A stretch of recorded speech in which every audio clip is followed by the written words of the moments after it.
दोस्तों अगर आपने बीपीएससी टीआरई 3.0 का एग्जाम दिया है तो आप सभी के लिए यहाँ पे इंपॉर्टेंट अपडेट है, तो आप सब वीडियो के लास्ट तक बने रहिएगा ताकि पूरी जानकारी मिल सके।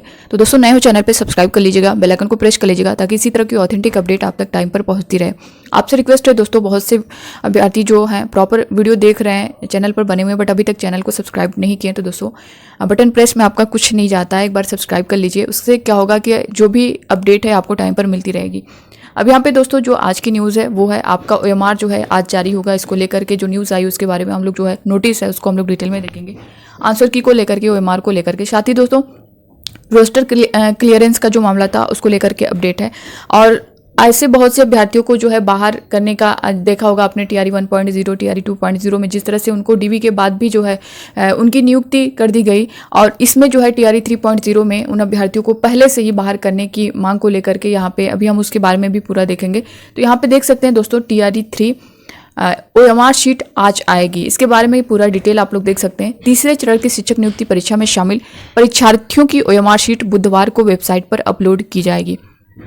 हालांकि अपलोड होने में कुछ समय लगने के कारण गुरुवार से परीक्षार्थी इसे देख और डाउनलोड कर सकेंगे। ये अपलोड जो है, जो अपलोड की बात की गई है दोस्तों, वो बुधवार को ही की गई है, यानी आज ही अपलोड कर दी जाएगी। बट जो है अपलोड होने में कुछ समय लगने के कारण जो है गुरुवार से परीक्षार्थी से देख और डाउनलोड कर सकेंगे। उसके बाद इस पर बीपीएससी की ओर से आपत्ति भी ली जाएगी। यदि किसी परीक्षार्थी को लगता है कि उसकी ओएमआर शीट में किसी तरह की छेड़छाड़ हुई है तो वह निर्धारित समय के भीतर इस पर आपत्ति दर्ज करा सकेगा। जैसा कि जो आपने देखा होगा दोस्तों, बीपीएससी की तरफ से जो बेल्ट्रॉन को ओएमआर शीट का जिम्मा जो है सौंपा गया है, इसको लेकर के अभ्यर्थियों के मन में कहीं ना कहीं डाउट है कि कहीं ऐसा ना हो जाए, क्योंकि बेल्ट्रॉन पर पहले भी जो है आरोप लगते आए हैं, इस तरह की चीज़ें होती रही हैं, ब्लैकलिस्ट किया जा चुका है ये सारी चीज़ें। तो इसको लेकर के अभ्यर्थियों के मन में कहीं ना कहीं जो है शंका बनी हुई थी कि कहीं इस बार भी कुछ इस तरह की चीज़ें देखने को ना मिले। तो यहाँ पे आप देख सकते हैं उनकी तरफ से बोला भी क्या है कि यदि किसी परीक्षार्थी को लगता है कि उसके ओएमआर शीट में किसी तरह की छेड़छाड़ हुई है तो वो निर्धारित समय के भीतर इस पर आपत्ति दर्ज करा सकेगा। उसकी टाइम जो दी जाएगी उसके अंदर जो है आप उस पर ऑब्जेक्शन कर सकते हैं, आपत्ति दर्ज कर सकते हैं।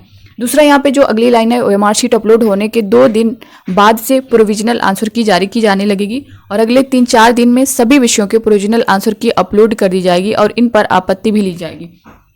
यानी आपका ओएमआर देखे तो आपको ओएमआर जो है वो पहले जारी होगा, उसके बाद जो है आपके आंसर की जारी की जाएगी। और जहां तक जो डेट बताई गई है, कल की न्यूज़ में अगर आपने देखा होगा तो मैंने वहां पे बताया भी था कि 18 अगस्त डेट दी गई है आंसर की।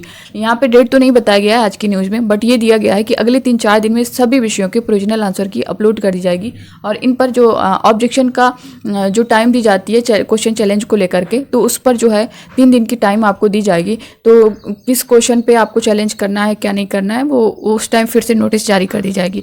अब यहाँ पे दोस्तों रोस्टर क्लियरेंस को लेकर के जो न्यूज़ आई हुई है आप लोग देख सकते हैं। रोस्टर क्लियरेंस पूरा कर शीघ्र विभाग को भेजें डॉक्टर एस सिद्धार्थ। शिक्षक नियुक्ति रोस्टर क्लियरेंस रिपोर्ट सोमवार तक आने की संभावना।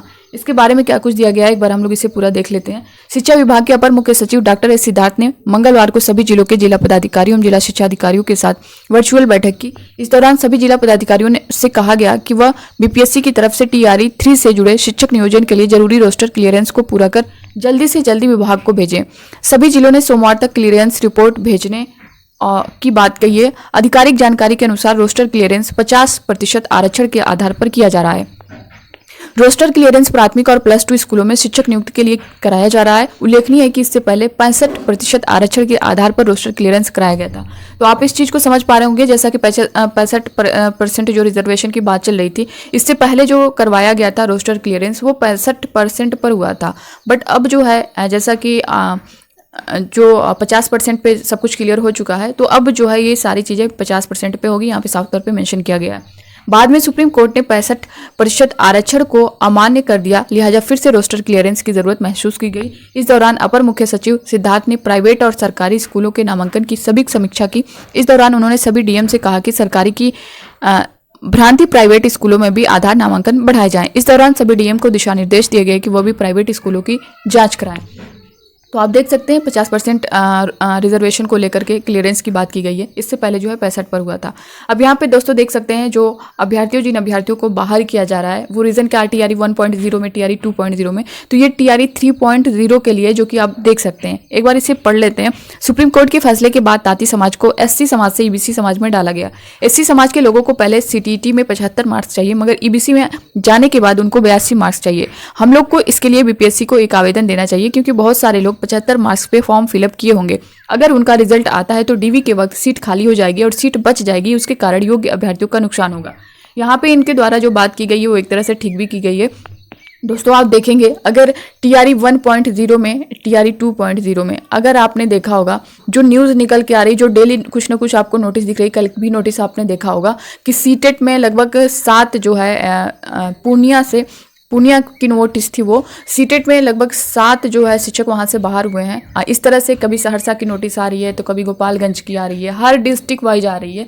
रीज़न क्या है? रीज़न यही है कि उन्होंने कम नंबर पर अप्लाई किया, अनुत्तीर्ण होते हुए भी अप्लाई किया सीटेट STT को लेकर के।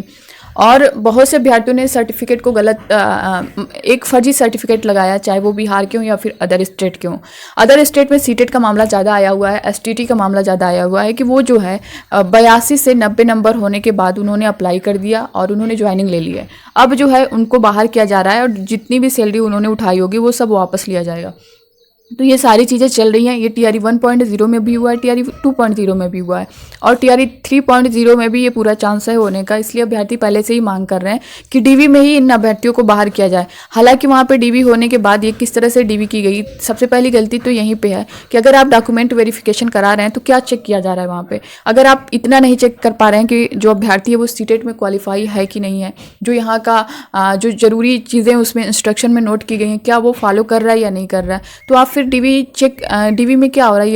ये हुआ कि आप नॉर्मली बस एक नाम के लिए कि हाँ DV हो रहा है, उसके बाद जो है अब जो है फाइनल डॉक्यूमेंट वेरिफिकेशन कर रहे हैं। इसका मतलब तो यही है कि सिलेक्शन के बाद आप जो है फाइनल डॉक्यूमेंट वेरिफिकेशन कर रहे हैं, फिर उन लोग को बाहर कर रहे हैं। तो ये सारे काम आपको पहले करने चाहिए। जिन भी अभ्यर्थियों के डॉक्यूमेंट्स में कमियां हैं, नहीं वो जो है फुलफिल कर पा रहे हैं उन सारी चीज़ों को, तो उनको वहीं से बाहर कर दिया जाए। उनको ज्वाइनिंग कराने की ज़रूरत ही क्या है। तो यही चीज़ TRE 3.0 में मांगी जा रही है कि ऐसा ना हो कि बाद में जो है और उनको अगर बाहर किया जाए फिर वो सीटें खाली रह जाएं।